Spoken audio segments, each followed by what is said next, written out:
Mari kita bersatu dalam doa. Saat ini kami akan menerima kebenaran firman-Mu yang mendasarkan kami pada suatu pemahaman bahwa sesungguhnya Engkau telah menyempurnakan melalui karya penebusan di atas Golgota. Saat ini kami memohon Engkau hadir agar Engkau sendiri yang membukakan pintu hati kami. Dengan penyertaan serta kuasa Roh Kudus-Mu, kami memperoleh kekuatan. Kami boleh merasakan bahwa Engkau hadir di tengah-tengah kehidupan kami. Kami bersama-sama berdoa untuk hamba-Mu. Mampukan hamba-Mu berbicara seturut dengan kehendak-Mu. Dan biarlah hamba-Mu boleh menyampaikan kebenaran firman-Mu, boleh mendengar bersama dengan setiap orang yang mendengar akan apa yang Kau nyatakan. Berfirmanlah kepada kami ya Bapa, karena kami siap untuk mendengarkannya. Kami berdoa di dalam nama Tuhan kami, Yesus Kristus. Amin. Ibrani pasal yang ke-10, ayat 11 sampai dengan ayat 22, menegaskan kepada kita tentang Yesus Kristus yang menjadi kurban sekali untuk selamanya bagi setiap orang yang mau percaya kepada Dia. Selanjutnya setiap imam melakukan tiap-tiap hari pelayanannya dan berulang-ulang mempersembahkan kurban yang sama sekali tidak dapat menghapuskan dosa. Tetapi Ia, yaitu Kristus, setelah mempersembahkan hanya satu korban saja karena dosa, Ia duduk untuk selama-lamanya di sebelah kanan Allah. Dan sekarang Ia hanya menantikan saatnya di mana musuh-musuhnya akan dijadikan tumpuan kakinya. Sebab oleh satu kurban saja, Ia telah menyempurnakan untuk selama-lamanya mereka yang Ia kuduskan. Dan tentang hal itu Roh Kudus juga memberi kesaksian kepada kita. Sebab setelah Ia berfirman, inilah perjanjian yang akan kuadakan dengan mereka sesudah waktu itu. Ia berfirman pula, Aku akan menaruh hukumku di dalam hati mereka dan menuliskannya dalam akal budi mereka. Dan aku tidak lagi mengingat dosa-dosa dan kesalahan mereka. Jadi, apabila untuk semuanya itu ada pengampunan, tidak perlu lagi dipersembahkan korban karena dosa. Jadi, saudara-saudara, oleh darah Yesus kita sekarang penuh keberanian dapat masuk ke dalam tempat kudus. Karena Ia telah membuka jalan yang baru dan yang hidup bagi kita melalui tabir, yaitu dirinya sendiri. Dan kita mempunyai seorang imam besar sebagai kepala rumah Allah. Ayat 22 bagian terakhir ini kita membaca bersama-sama. Karena itu marilah kita menghadap Allah dengan hati yang tulus ikhlas dan keyakinan iman yang teguh. Oleh karena hati kita telah dibersihkan dari hati nurani yang jahat dan tubuh kita telah dibasuh dengan air yang murni. Demikianlah pembacaan firman Tuhan. Berbahagialah setiap orang yang mendengar firman Tuhan serta bersedia untuk memeliharanya. Hosiana.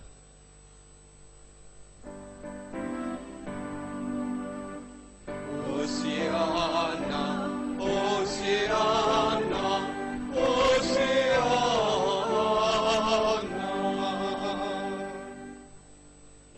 Ibu Bapa dan saudara-saudara yang terkasih, hari ini kita bersama-sama merayakan Jumat Agung.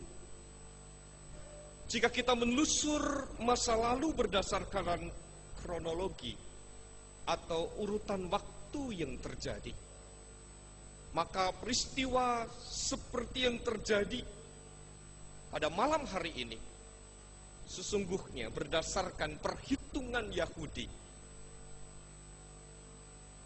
maka Jumat malam seperti sekarang ini bukan lagi masuk dalam hitungan sebagai hari Jumat, melainkan telah memasuki Sabat, yang berarti sama dengan hari Sabtu.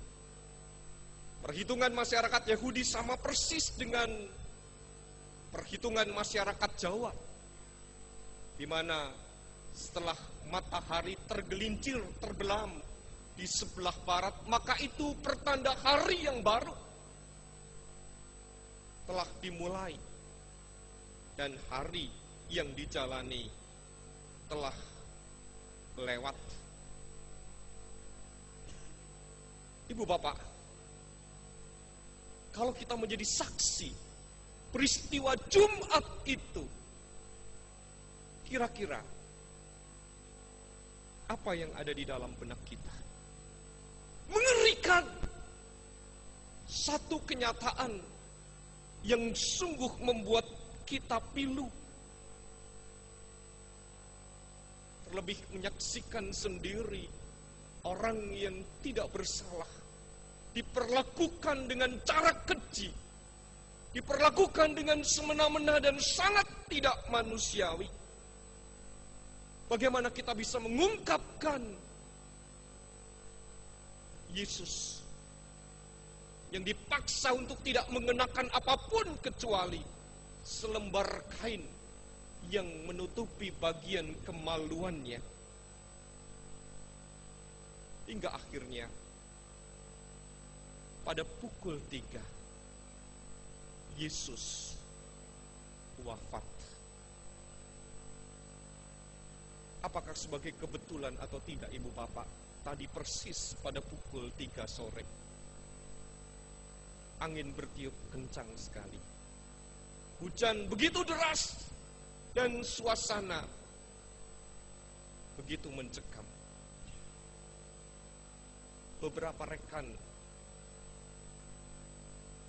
yang dulu remaja seangkatan kami dalam grup BBM mengatakan, saat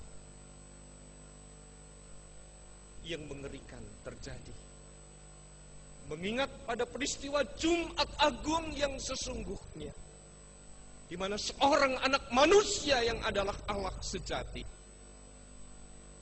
mangkat menebus orang-orang yang menyediakan diri untuk diampuni.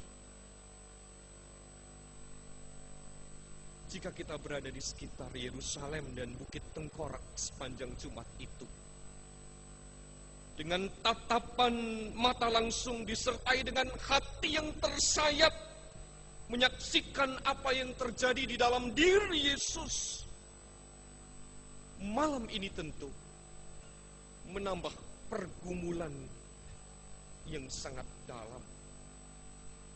Ini bukan masalah takdir atau nasib ibu bapak dan saudara-saudara, namun itulah cara yang diperkenankan Allah terhadap Yesus yang menyelamatkan manusia dari dosa. Keterputusan hubungan manusia dengan Allah yang disebabkan dosa hanya dapat dihubungkan kembali dengan penyelamatan manusia. Tuntutan itu tentu harus sebanding karena yang berdosa adalah manusia. Dan yang menyelamatkan pun harus manusia yang tentu hidupnya tanpa dosa. Dan ia harus memiliki kuasa. Walaupun manusia telah berusaha untuk melakukan hubungan kembali dengan berbagai macam cara dan model, nyawa yang dikorbankan, ada penyembelihan hewan korban, di mana setiap darah yang dicurahkan yang melambangkan nyawa, maka di situ terjadi pengampunan. Namun upaya itu tidak mendamaikan manusia karena lebih bersifat semu. Cara yang terus diulang dan diulang ritual penyucian diri, penghapusan dosa, dan pemulihan diri hubungan manusia dengan Allah melalui persembahan kurban binatang. Darah yang adalah kehidupan dikorbankan, mewakili pelaku atau siapapun yang menganggap diri telah bersalah, namun tidak pernah memulihkan hubungan itu menjadi lebih baik. Dan untuk melakukan semuanya itu tentu diperlukan orang yang menjalani tugas yang tidak lain adalah imam. Namun imam itu hanya penghubung antara manusia dan Allah sendiri. Namun imam itu tidak pernah memiliki wewenang mempertemukan orang yang berdosa dengan Allah yang berkuasa. Apakah upaya itu menyelesaikan persoalan ibu bapak dan saudara-saudara? Ternyata tidak. Tindakan pengulangan terus dilakukan setiap kali orang merasa berdosa. Dan imam kembali melakukan ritual pengorbanan binatang sesuai yang ditetapkan pada waktu pagi, pada waktu petang. Paling tidak sehari 2 kali. Dan berapa banyak binatang yang dikurbankan, yang tentu sesuai dengan aturan yang ditetapkan berdasarkan aturan imamat. Ibu bapak dan saudara-saudara yang terkasih, melalui peristiwa Jumat Agung, Yesus telah menjadi domba Paskah yang terkulai di pembantaian. Ia memasuki Yerusalem justru untuk menyerahkan dirinya. Dan kita melihat bagaimana Yesus bergumul, jangan kehendakku ya Bapa, tetapi kehendakmulah yang terjadi. Yesus tidak lagi merasa takut dan cemas, walaupun itu merupakan tindakan yang tidak mudah. Menyerahkan dirinya sebagai domba Paskah bertepatan dengan Paskah Yahudi, sekali untuk selamanya. Jalan yang dilalui Yesus memang tidak pernah dibayangkan termasuk oleh murid-muridnya. Bahkan juga sampai dengan saat ini begitu banyak orang yang sering kali keliru mengikut Yesus. Karena banyak orang mengikut Yesus ingin memperoleh hidup yang lebih baik secara materi. Ingin sukses, ingin kaya, ingin diberkati. Tidak lebih dari itu. Padahal ada yang jauh lebih penting. Ia menebus orang yang berdosa. Dan itu dilakukannya. Penyalibannya di Bukit Golgota sesungguhnya menjadi pengganti diri kita. Dan setiap orang yang semestinya layak untuk digantung di kayu itu. Karena setiap orang yang semestinya digantung di sana adalah orang yang merasa dirinya ditolak oleh dunia ini dan ditolak oleh Allah. Yesus menggantikan kita. Oleh karena itu, Dia tidak menolak. Sekalipun diejek, sekalipun ditertawakan, sekalipun diludahi, Dia berdiam diri saat dicaci maki. Bahkan kemampuannya untuk meninggalkan kesengsaraan itu pun ditanggalkan. Karena bukan kehendakku yang terjadi. Rasa sakit diterimanya. Pengorbanan itu sekali dan tidak pernah diulang. Hidup dan kematian Yesus adalah suatu tindakan ketaatan yang sempurna. Ketaatan yang tanpa keluh. Ketaatan yang dijalani sekalipun Ia mati dalam usia muda. yang mungkin menurut banyak orang satu kekonyolan. Karena usia 33 tahun adalah usia yang sangat produktif. Usia bagi siapapun seorang yang sedang meniti karir untuk mendapat yang lebih baik dan prestasi gemilang. Hidup dan kematiannya adalah ketaatan, bukan keinginan diri, tetapi keinginan Allah.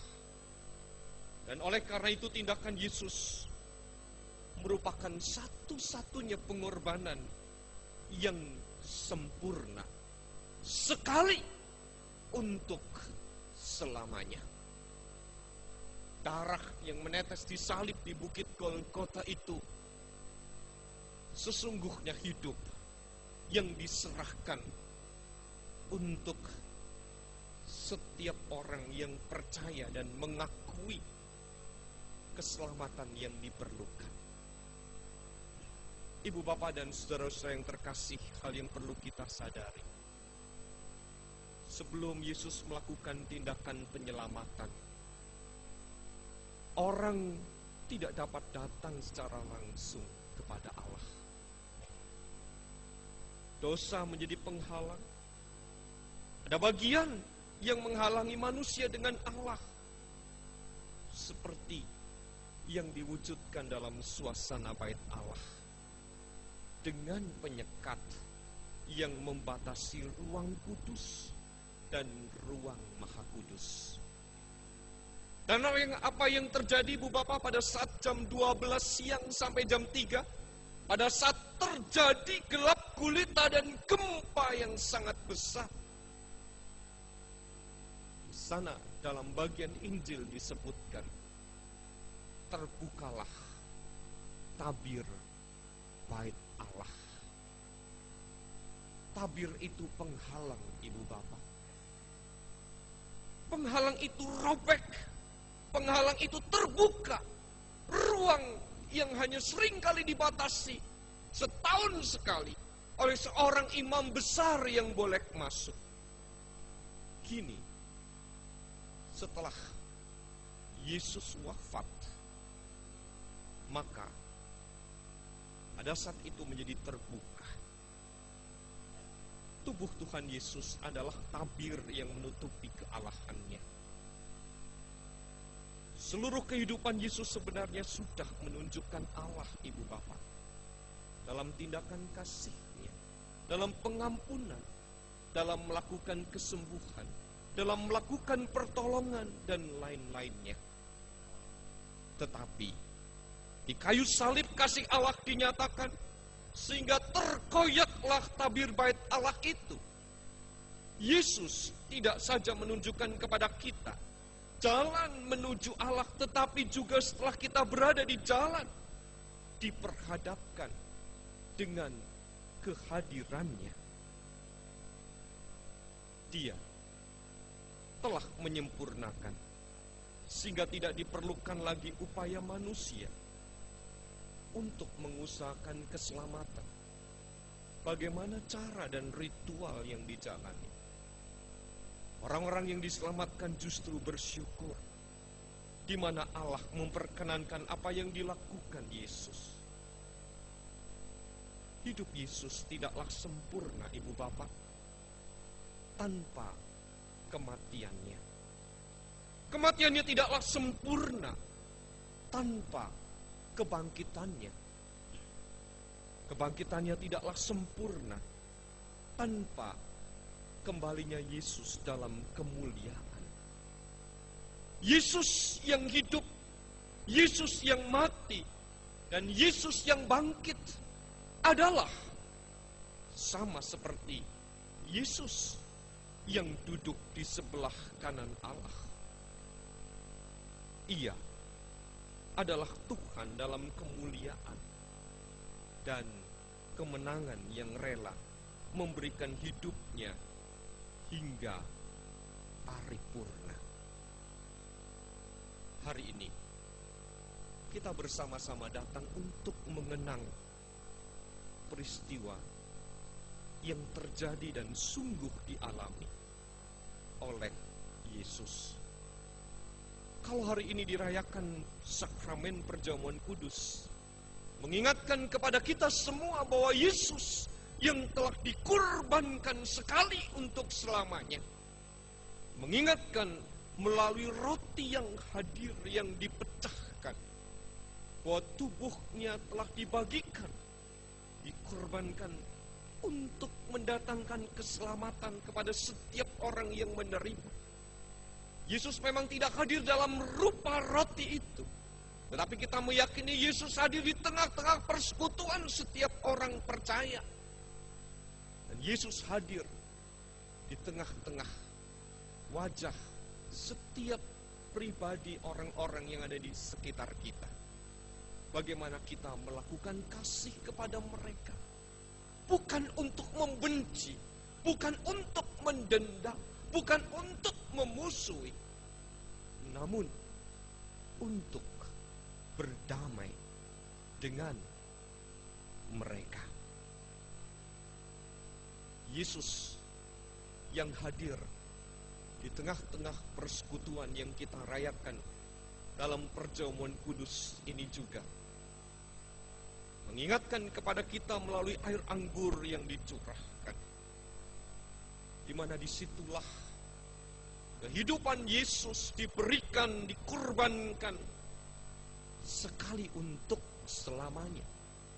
Sehingga melalui perjamuan kudus kita diingatkan tidak ada lagi kurban yang lain selain kurban agung sekali untuk selamanya bagi setiap orang yang percaya kepada Dia.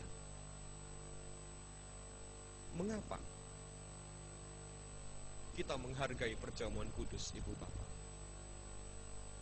Dan mengapa yang ambil bagian dalam perjamuan kudus dengan ketentuan setiap orang yang telah dibaptis dan mengaku percaya, serta tidak berada di bawah penggembalaan khusus? Karena setiap orang yang menghargai Kristus yang berkorban, berarti mau menghargai hidupnya secara benar, hidupnya secara baik, hidupnya yang mengampuni, hidupnya yang berdamai, hidupnya yang meneladani pada Kristus yang menyempurnakan orang-orang berdosa memperoleh anugerah keselamatan. Bagi ibu bapak dan saudara yang membawa anak kecil, bukan sebagai kebetulan lalu diambilkan roti itu, nggak apa-apa, toh beli di bakery juga bisa, lalu diambillah, dicomot, nak ini nak buat kamu. Itu berarti tidak menghargai pada perjamuan kudus, ibu bapak. Bukan masalah secuil roti atau setetes anggur yang minta dimasukkan ke mulut anak, ibu bapak. Namun bagaimana sesungguhnya melalui perjamuan kudus itulah kita menghargai Kristus yang kita teladani di dalam hidup yang kita jalani. Kita berbuat baik bukan menjelang perjamuan kudus, ibu bapak, namun seluruh hidup Kristen kita adalah hidup yang meneladani pada Kristus yang berkorban sekali untuk selamanya. Peristiwa Jumat Agung ini menjadikan saya, ibu bapak dan saudara-saudara, memperoleh keselamatan. Pertahankanlah keselamatan yang telah kita terima sebagai anugerah, dan berjuanglah di tengah-tengah perilaku, sikap, tindakan, perbuatan. Matikanlah keinginan daging kita, kesombongan kita, keangkuhan kita, dan segala sesuatu yang tidak berkenan di hadapan Allah. Kiranya kita dimampukan untuk terus menghargai anugerah Allah yang telah menyempurnakan kita. Tuhan memberkati.